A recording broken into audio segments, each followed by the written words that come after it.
یحییٰ بن ایوب بیان کرتے ہیں کہ خراسان کے دروازے پر جو قبرستان ہے، ایک دن میں وہاں گیا اور وہاں پہنچ کر ایسی جگہ بیٹھ گیا کہ وہاں سے مجھے قبرستان میں داخل ہونے والا ہر شخص صاف دکھائی دیتا تھا۔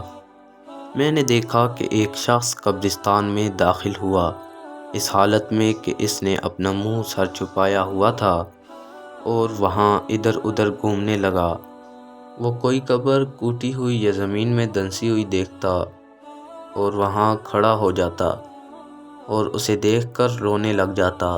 میں اپنی جگہ سے اٹھا اس خیال سے کہ میں بھی اس سے کچھ نفع حاصل کروں۔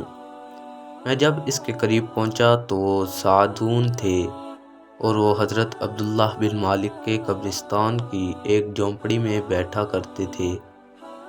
میں نے اس سے کہا، سعدون، تم کیا کر رہے ہو؟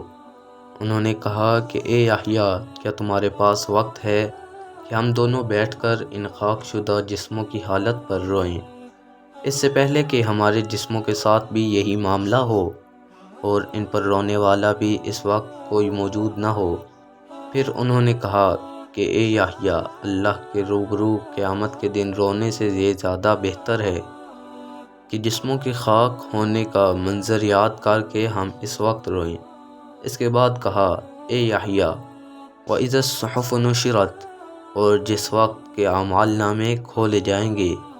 یہ آیت پڑھی اور ایک سخت چیخ ماری اور کہا، اے یحییٰ، ہائے افسوس! اس وقت کیا ہوگا جس وقت میرے سامنے لایا جائے گا جو کچھ میرے نامہ اعمال میں لکھا ہوگا۔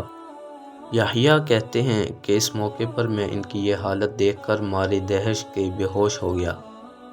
جب مجھے ہوش آیا وہ میرے پاس بیٹھے تھے اور میرا چہرہ اپنی آستین سے صاف کر رہے تھے اور کہہ رہے تھے کہ اے یحییٰ، کہ اگر تم اس وقت فوت ہو جاتے تو تم سے زیادہ کوئی باشرف نہ ہوتا۔